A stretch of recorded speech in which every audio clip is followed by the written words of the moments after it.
Hi again then guys, and welcome back to episode 2 of Pumping Iron, the review series for the muscle cars of Gran Turismo 6. Now in this episode, as you can see, we are reviewing a Ford Mustang, specifically the Trans-Cammer Mustang from the tuning company Gran Touring Garage. Now this is a more rarely used muscle car compared to many of the other cars in this series, and that is primarily due to its price. It's a 750 grand car, which for any muscle car is a lot of money. That's 10 times the price of the Dodge Charger that we reviewed in episode 1. But does it justify that price? Is it 10 times as good as the Dodge Charger or any other muscle car? Well, its on-paper specs are a mix. Some of them are pretty good, some of them perhaps not so good as you'd expect, especially from a car that looks like a full-on race car slash dragster like this one does. Now, it's powered by a 7-litre supercharged V8, and fully tuned it puts out 817 horsepower. So it's not the most powerful of muscle cars. It's got a decent amount of power, but perhaps not as much as you might expect it to have. The torque is even more surprising, because it's only 683 pound-feet, which although is a lot of torque, that's not all that much for a muscle car. If you'll recall, the Dodge Charger in episode 1 had 950, so this car has significantly less torque than the Charger and also many other muscle cars. What about weight? Well, the weight is actually the most surprising thing about this car, I think, because it looks like it should be quite a lightweight, stripped out, almost track day special. It's got the roll cage, the stripped out interior, looks like it's designed for racing, but it's actually not as light as you might hope.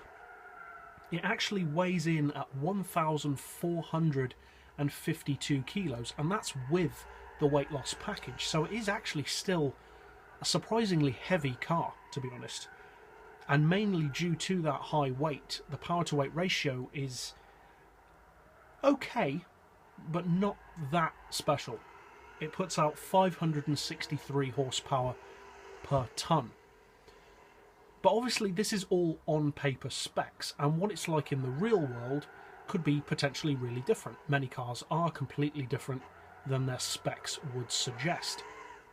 So what is this car like to drive, and is it competitive?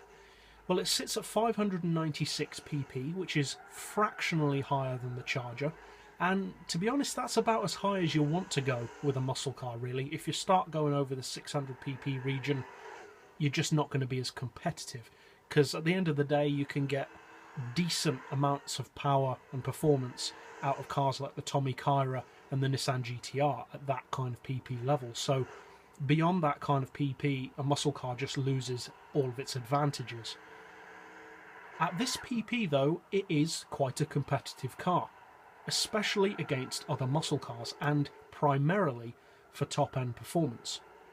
Now, the vast majority of muscle cars on Gran Turismo 6 don't have particularly good top speeds.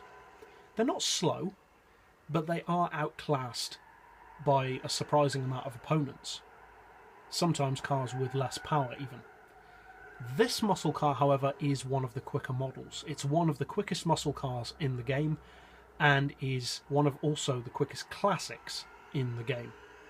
It has a top speed in the 260 mph region, and that's without NOS or draft, so it is among the quickest of muscle cars. So against other muscle cars, it is a formidable opponent.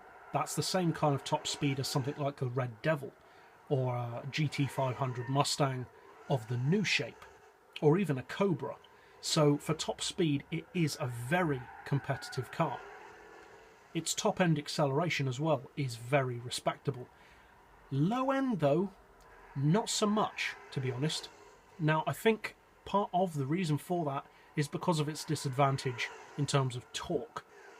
Not having as much torque at your disposal means that you have to really decide how you want to use it, whereas most muscle cars tend to have it throughout the majority of their performance range, This car, you have to really decide when you want your performance to come in, because you can tune it to have good acceleration, but you will lose top speed.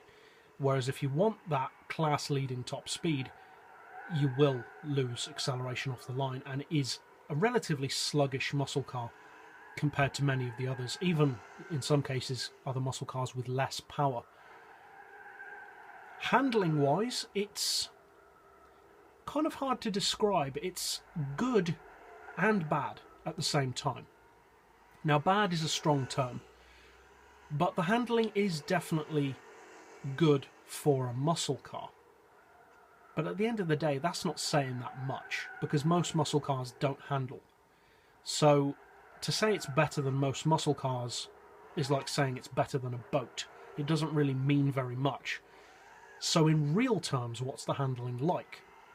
Well, against something like a modern sports car, or even a classic sports car, in some cases the handling does fall behind. The handling is surprisingly temperamental.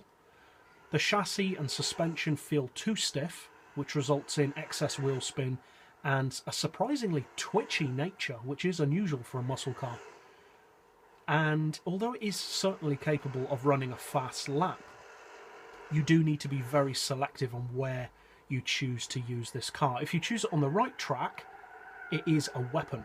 If you choose it on the wrong track, you've just wasted the car's potential, really. Not that it will be particularly slow on any track, it just won't be that special either. So the car is definitely a machine to be respected and has its uses. It makes a very good drift machine, a very good drag car, especially against other muscle cars, and a surprisingly good top speed racer. But for low-end performance and more technical circuits, it does fall behind some of the other muscle cars in the game, and beyond that, especially against sports cars and the like. So is it 10 times better than a Charger? No. Is it a good car though? In its own right, yes. And this car feels kind of like its own niche within the muscle car category. And if you haven't tried this car before, I would recommend that you give it a try at least once, because it is, at the very least, a unique muscle car. So that's it for episode 2 of this series. I'll see you guys next time, and as always, thanks for watching.